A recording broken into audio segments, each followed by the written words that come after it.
It is so nice to meet you, and congratulations on the release of your debut book, The Art of War for Creatives. How Oh, has that release been for you? it's been good. It's been a soft release. I hadn't really done like a big release, but somehow the word is out and people are buying it, and that's a great compliment. Yeah, for sure. I mean, what was this whole process like? Because I know releases have been kind of weird with COVID. Yeah, well, I said to myself, it is going to be strange because of COVID, because people can't get out the same way. And so I just decided to just put it out in the universe, and I self-published it. But I mean, I think news has been traveling very quickly, and I've been learning a lot about marketing and promoting of a book as well, which has been great, and other ways that you can get your message out about a book. So that's been really fascinating, and more so than that, there's been a need for it. So I love that people have been compelled to check it out. I love that it resonates with people. Hmm. I mean, talking about that, for anyone who hasn't heard about your book yet, could you tell them a little bit what it's about? Sure, sure. So the artist is called, I'm going to show you a copy of it. Let me see. I think I have Little promo. a little promo. So here it is right here. It's called The Art of War for Creatives. And what it basically does is it helps creative people understand how to build themselves up as a business, how to have a strategy, a mission, a vision, how to look at what's working, what's not working, and to also scan the environment and be clear on what's going on around you. What's stopping you? Is there anything stopping you from moving forward in your career? Are you dealing with anything like negative thinking or imposter syndrome? There's so many things that creative people tend to not dig into deeply, but sometimes they run into barriers. So, what I wanted to do was to help them move past those barriers. Quite a few people that I've worked with will have excuses of why they're not doing something, or I'm too old, I don't live in the right town, I don't do this, I don't do that. People become creatives all over the world. Now, when you're talking about stardom, that's a different thing, but it's still investing in yourself. And you still have to be willing to invest. You have to be willing to commit. You have to be resilient. You have to be dedicated, committed. You have to have grit. You have to not take no as the final answer. When somebody says, no to you, you take that as that's not the opportunity for me. So let's turn that around. Let's reframe everything. So that way we can move forward and have the type of life that we want as a creative person. You can still be a creative and not necessarily, be out front and center. I have a former student who's an attorney, but he has a band that he formed with another attorney. They're actually doing really well, getting a lot of airplay. And guess what? He can afford to promote his band because of what he does in terms of his career. So we have to just really reframe everything right now in terms of how we define success. I mean, this book has so many powerful and important messages, but how did this even come about? Like, was there a specific moment where you realized you needed to write this book for people? Yes and no. I have a lot of former students who still rely on me very much for information. And there was this one student, he would hit me up on my DMs on Instagram, and he would say, "Hey, Charyn, I have a question about this. I have a question about that." And I started to write him a very, very long DM message. And I said, "Hey, do you want to jump on a Zoom?" And then I was like, "Well, why don't I just write a book? It's COVID, nobody's doing anything." So I started writing a book. It took me about 3 months. I had to do a lot of digging. I had to put it down, come back to it, and make sure I had enough content. Hmm. When I looked at it, I was like, I have more than enough content. And not only that, I tried to draw upon my life experience from what worked for me, even though I was able to have quite a bit of success as a musician. There was a time when I was really struggling and I was really insecure and I was just struggling emotionally. And I think about how many other creative people really are at tug of war with their emotions and with what people say to them, and maybe not understand that they have the power to make a choice to not believe everything that's said, because you get these, there are different personality types. So I wanted to dive into that a lot more and bring that to light. Yeah, I know you're also a motivational speaker, a musician, an educator, but I'm wondering what you've learned from all of these trades. Like, has there been one thing that stuck with you throughout your experiences? There are a couple of things that stuck out for me, and don't hide behind who you really are. And I think I did that for especially early in my career, where I was like, well, I really want to do this, but I don't know how to, so I'm just going to kind of sit here in my little comfort zone. And and then when that was exposed that I couldn't hide behind that wall, I was like, okay, now I have to come out even more and be more of who I am. And sometimes you just have to chip away, but you don't understand that. So what if somebody says no? So what if somebody doesn't like you or whatever? There is always somebody who's going to identify with you, and you just have to find your tribe. And I think for me it was where I was growing up in the suburbs of New York, they weren't necessarily my tribe. And I think that I kind of subconsciously knew that there was a bigger, just, you know, bigger platform for me. Just, there were grander horizons for me. I just didn't know how to get to them.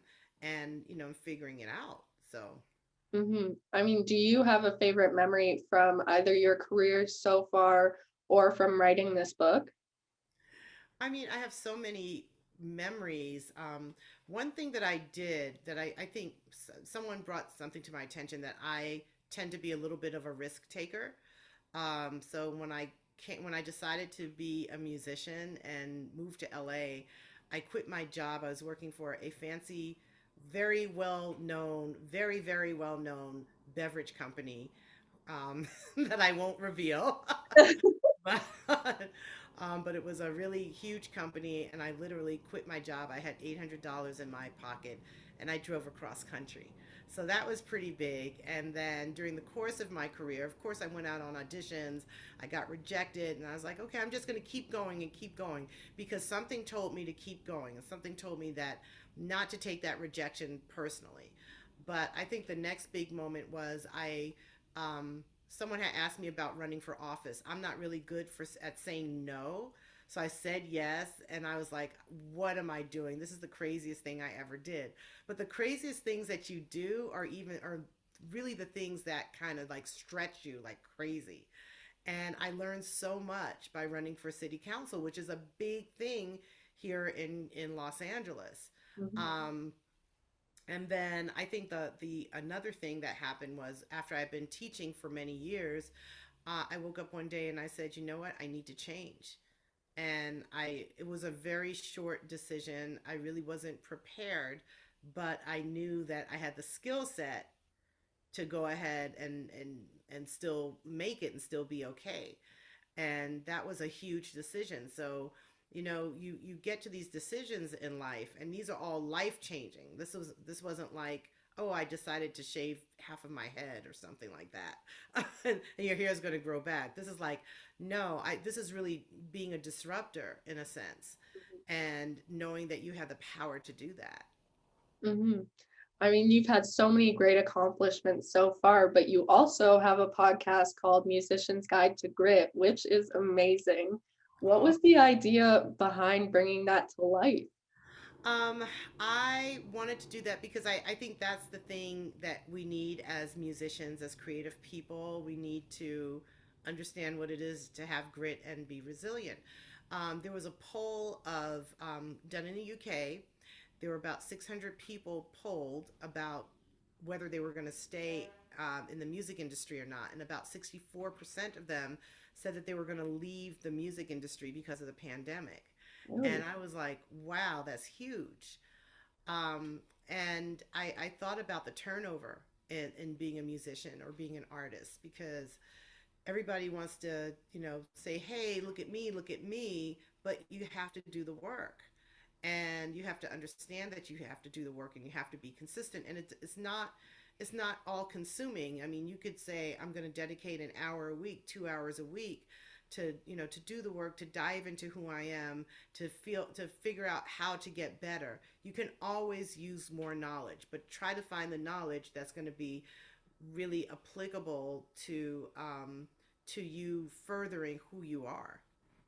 I feel like your podcast has definitely helped the music industry because I have friends who I've seen struggle through the pandemic and now they're thriving with music and everything. So, congratulations on that and making a huge difference. Thank you. But I know you're also very busy, but do you have any future projects that you could hint at or talk about? I have another podcast coming up. I do have a couple of future projects. I have another podcast, and this one is on Sirius XM. And this one is called the Charyn Harris Experience.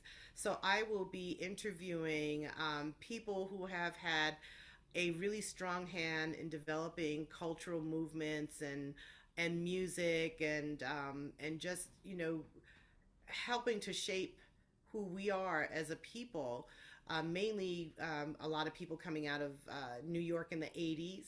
There are some people that we don't know about, but were kind of on the forefront of of dance music, for instance, and things that we really don't think of. Like I saw Madonna dance at Paradise Garage many years ago before people knew who she was, and she was hanging out in clubs. So but there were all these characters around them, and all these just people around her and just around in New York at that time that were pretty interesting. So I'll be capturing the stories and voices of a lot of them, hoping that I can get in touch and get a lot of some really great ones on there. So I'm really thrilled about that.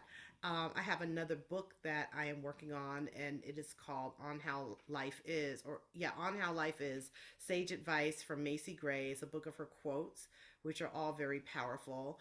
Right now, as you know, I handle artist logistics and tour management for Macy, so very busy advancing shows. That's kind of my life right now.